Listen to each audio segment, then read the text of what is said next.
What's going on, everyone? Welcome to episode 7 of the Downtown Browntown podcast. I'm your host, Downtown Browntown. Today we're going to review the game the Bucks played last night against the Chicago Bulls, pulling away 126-96. Great performance by the Bucks. The Bulls were pretty short-handed. They had a couple guys that were apparently exposed to COVID. I don't think they tested positive for COVID, but 4 key players for them were out, so really a game that the Bucks needed to take control of and show that they could win easy games like that, and they certainly did with a 30-point lead, and the game really wasn't close from the midway through the second quarter throughout the whole game. The Bucks looked pretty good on both offense and defense. Your leading scorers for the game, Giannis, 29 points, 12 boards, 8 assists, 2 assists shy of a triple-double. Great performance by him. Only downside was the 10 for 18 from the free throw line. You'd like him to be better than that. A lot of times here he's been shooting them short, and I really think that that's a confidence thing for him. Like, his form is so much better. Like I've said, like you notice, like last year when he shoots free throws, his elbow's tucked out like this, but now he's got way better form with his right elbow tucked in, and he's got a good release and everything like that. It's just, I really think it's a mental thing with him. Like, he's shown in stretches the last few seasons that he can make free throws consistently. I think it's in his head at this point. I mean, he knows that it's one of those things that he's got to get better at for the Bucks to really take that next step. And I don't know if it's something that's just, hanging over his head that he just can't get over. And when he's on the line, he's just like, I got to make them both. And then, one looks great. When he gets that arc on there, that's really when he has the best form and when they go in. But a lot of times this year he's been shooting them flat and just grazing the front of the rim even. And it's just disappointing. But hopefully he can continue to improve that, and that will really help the Bucks out this season. Your other leading scorers for the game were Bryn Forbes, 18 points, 6 for 9 from the field, 4 of 6 from 3. I'm going to talk about him in a little bit, how he's been a great piece for the Bucks on the bench so far this season. And then coming in after that, Middleton, 14 points, 6 assists, 3 steals, and 1 block. Pretty good defensive performance for Middleton last night.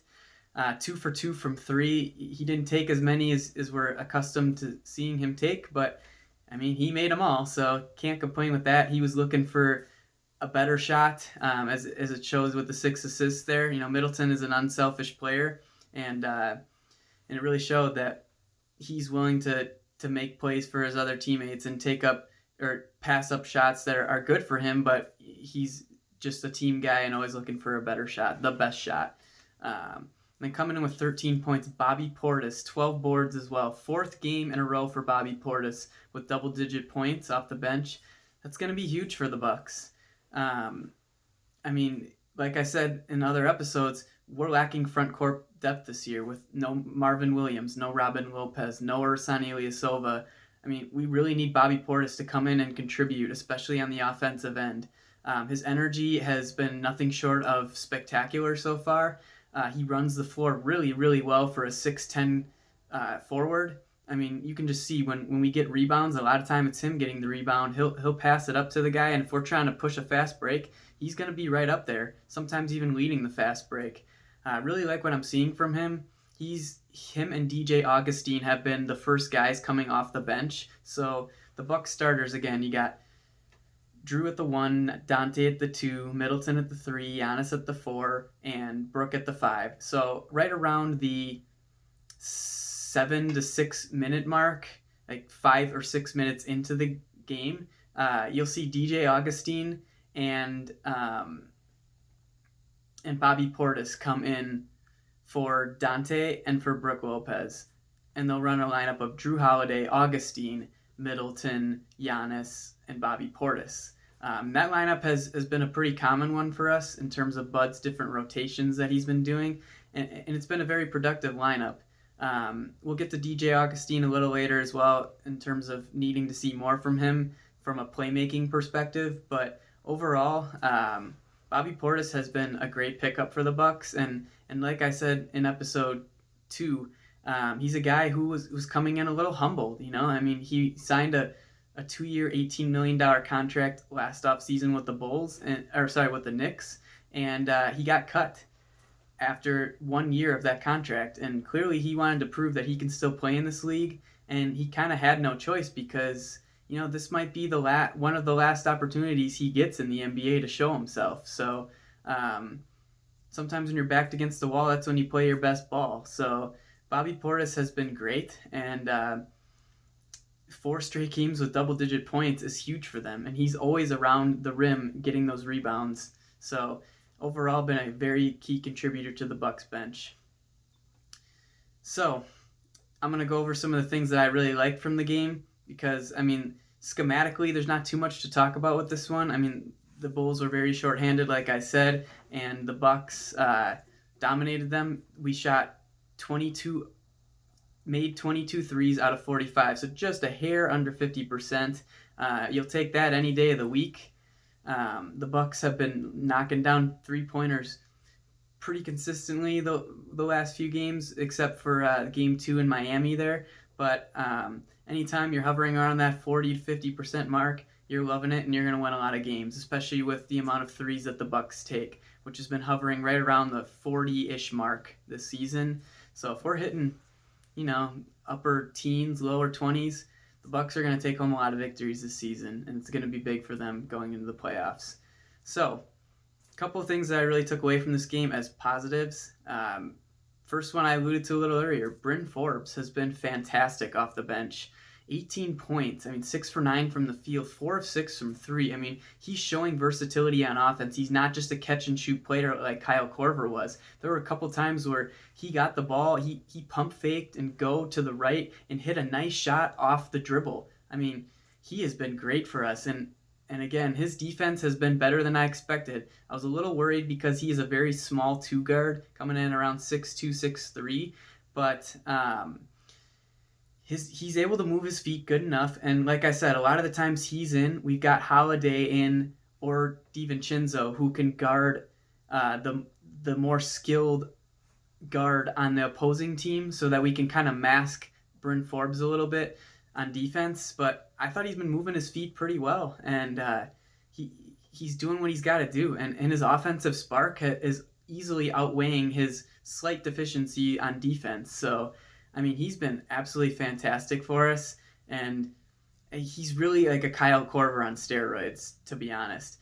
Kyle Korver was, pushing 40, and just all he could do was catch and shoot. They tried to run plays for him a lot, high pick and rolls on the top of the key, where he's like coming in and like stopping on the dime after he's just running through a pick and trying to hit a fading to the left or right 3, and they just weren't falling for him. When the dude was open and could set his feet and shoot that shot, it was going in more often than not. But he just had no versatility on offense, and his defense, although he did move his feet pretty well for an aging player, he was a liability on defense for the Bucks last season, and he was hovering right around the 10 to 12 minute mark per game. He would have gotten more minutes if he actually could prove that he was a little more versatile on offense, as well as not be such a liability on defense. But Bryn Forbes is definitely a tier, or I would probably say 2 tiers above a Kyle Korver, and that's going to be huge for the Bucks. He plays 18 minutes per game last night. I'd like to see him right around the low 20 mark. If he's shooting like that, you got to keep him in and surround him, or surround Giannis with shooters. I really like a lineup that the Bucks were playing last night. It was all shooters around Giannis. So it was Dante, Pat Connaughton, Bryn Forbes, Middleton, and Giannis. That was a really good lineup for them. I really, really liked having Giannis surrounded with all those shooters. And Pat has been shooting well. Dante is shooting above 60% from 3 for the season so far. That's obviously not sustainable, but he's just been absolutely on fire right now, and that's segueing into the next point I wanted to get to, is that Dante has been an absolute amazing player for us to start the season. Obviously we all know that the Bucks almost traded Dante to get Bogdan Bogdanovic, and obviously that fell through. And I'm not saying that was a blessing in disguise, but it potentially could have been a win for the Bucks. Bogey has been solid. He's been good for the Hawks. There's no doubt about it. But they're paying him what, $16 to $8 million per season on a 4-year contract, where Dante is in the third year of his rookie deal. We actually just announced a few days ago that the Bucks picked up his 4th-year player option or team option, which was an absolute no-brainer. So just to break down the logistics a little bit there. So rookie first-round picks get 3 years guaranteed on their team, and then the team has the option to pick up their 4th year of the contract at around a very similar price as the first 3 years. So obviously the Bucks are going to pick up that option. We don't have much financial flexibility in terms of cap maneuvering because we're right below that hard cap. But I mean, it was an absolutely no-brainer that we were going to sign him. But going back to the contract logistics, so for second-round picks, they get 3 years guaranteed, and then after that, they become a restricted free agent. One very notably in the last, not this offseason, but the offseason before, was Malcolm Brogdon. We had him for 3 years guaranteed, and then he became a restricted free agent, where basically what that means is we can sign him, but other teams.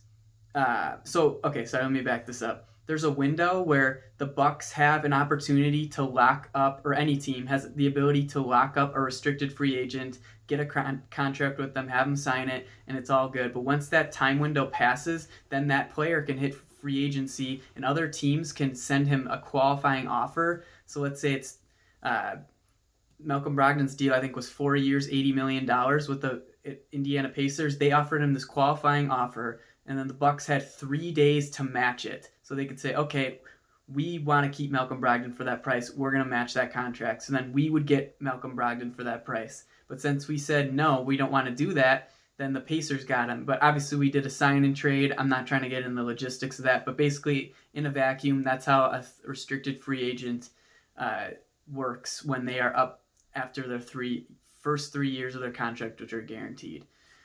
So again, no brainer that the Bucks are going to pick up Dante's 4th-year option, and he's been a blessing in disguise for them. I mean, just having another player who is confident in his shooting ability and able to hit shots. I mean, like I said, he's always had good form. We've seen that in his college days at Villanova, but now he's confident, and sometimes it just takes a few years for these rookies to get in the swing of things in the NBA and get their confidence level up. And obviously that was where Dante was at. His first season in the NBA as a Buck, he shot 25% from 3. Year 2, 33%. That's a pretty big jump. And he didn't play many games in his first season. He had a foot injury that made him miss most of the season. I think he played right around 20 to 25 games in his rookie year. Last year he played most games, and 8 percentage points above from year to year. That's pretty good. So obviously right now he's in the 60s for percent from 3. That's not sustainable. There's no way that's sustainable. But even if he gets to 40% or just under it, that's a huge jump, and a jump that the Bucks absolutely need to be a contender. So again, he's obviously going to regress to the mean here in terms of 3-point percentage, but just seeing him come out with this confidence and being able to hit shots has been huge for the Bucks. I mean, just surrounding Giannis with 4 shooters in our starting lineup it's huge.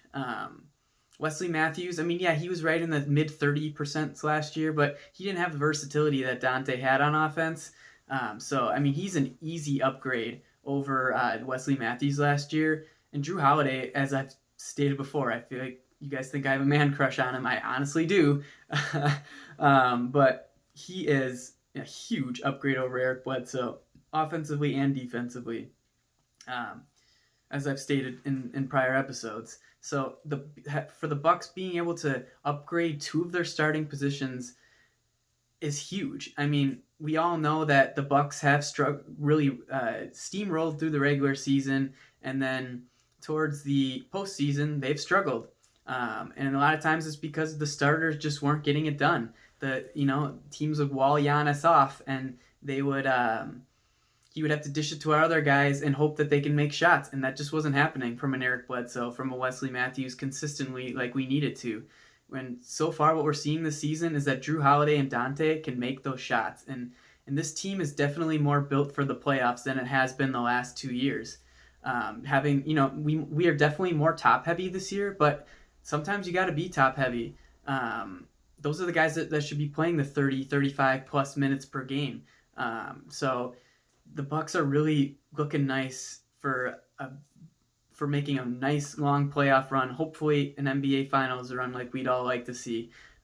So once again, Dante has been nothing short of spectacular for this team, and I really hope to see it continue. Another thing I saw that was positive from the game was Brook Lopez overall.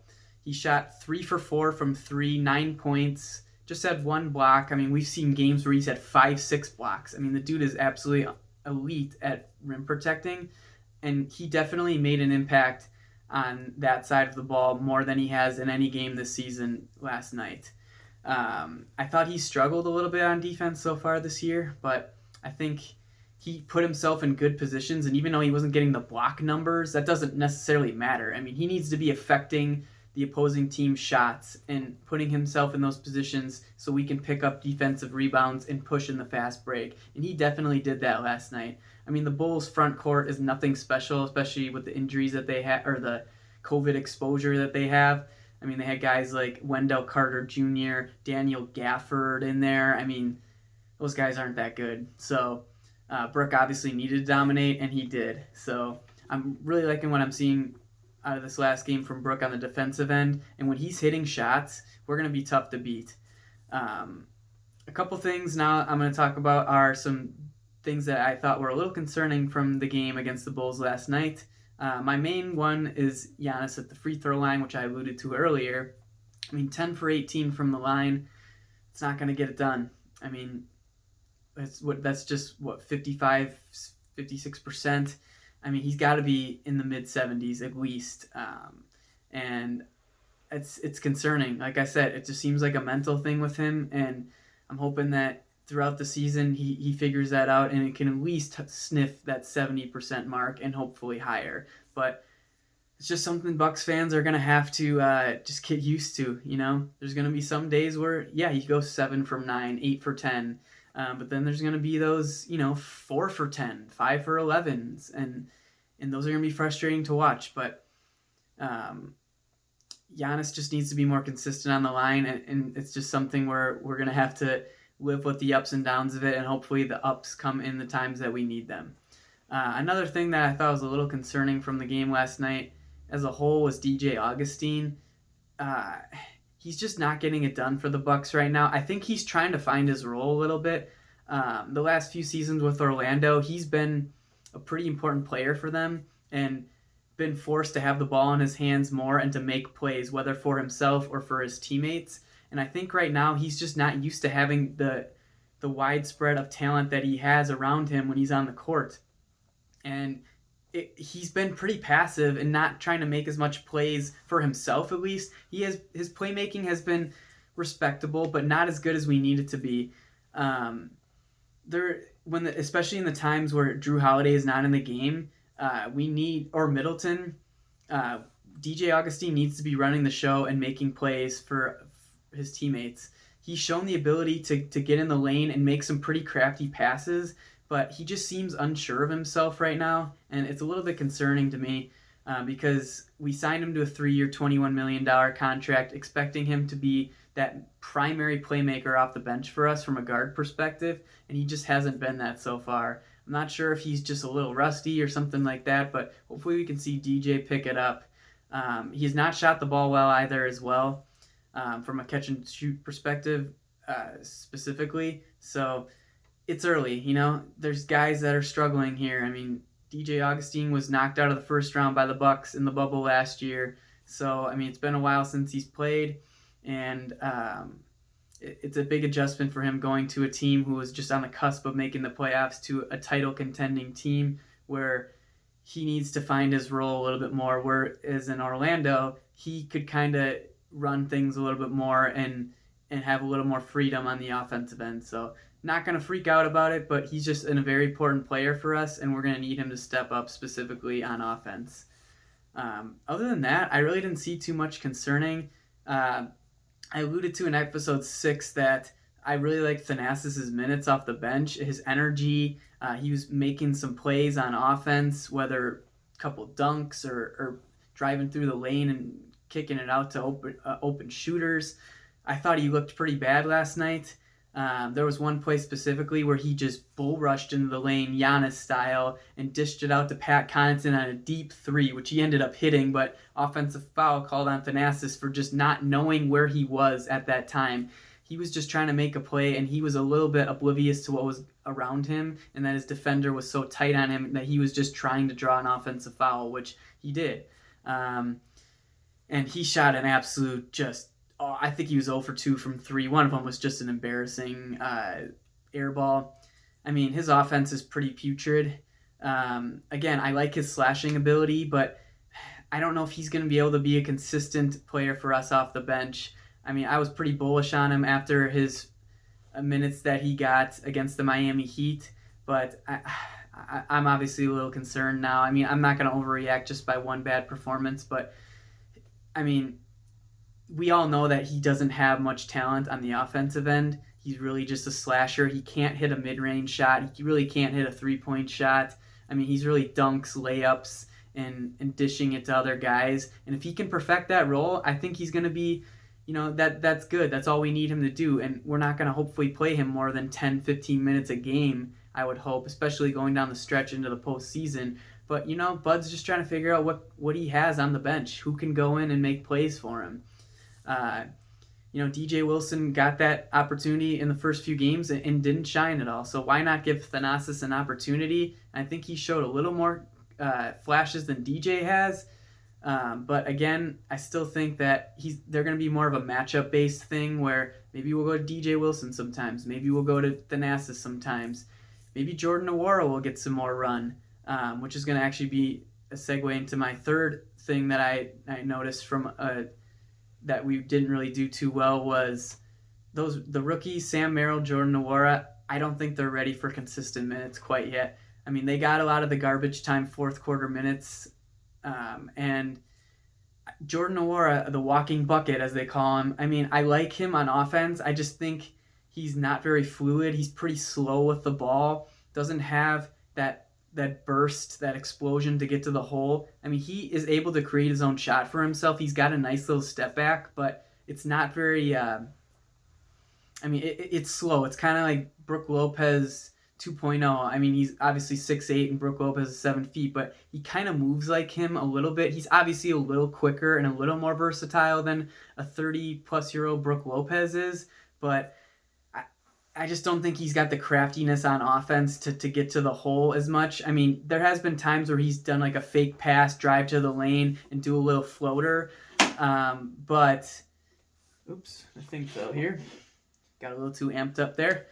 But again, I just don't think that he's got the consistent ability to get to the hole, and he kind of just looks lost a little bit on offense, and his defense has been not great, to say the least. I mean, he's a bigger body dude. I mean, he can hold his own, but when he's going against more athletic bigs like a Siakam or a guy like that, I mean, he's going to have a harder time to play defense. So I think he's going to be a contributor probably more towards the middle or the latter end of the season. But right now, I think he just needs to stick to the minutes that he's getting and just try and focus on getting a little more adjusted to the NBA pace. Because I really think he's playing at more of a college pace when he needs to speed it up a little bit.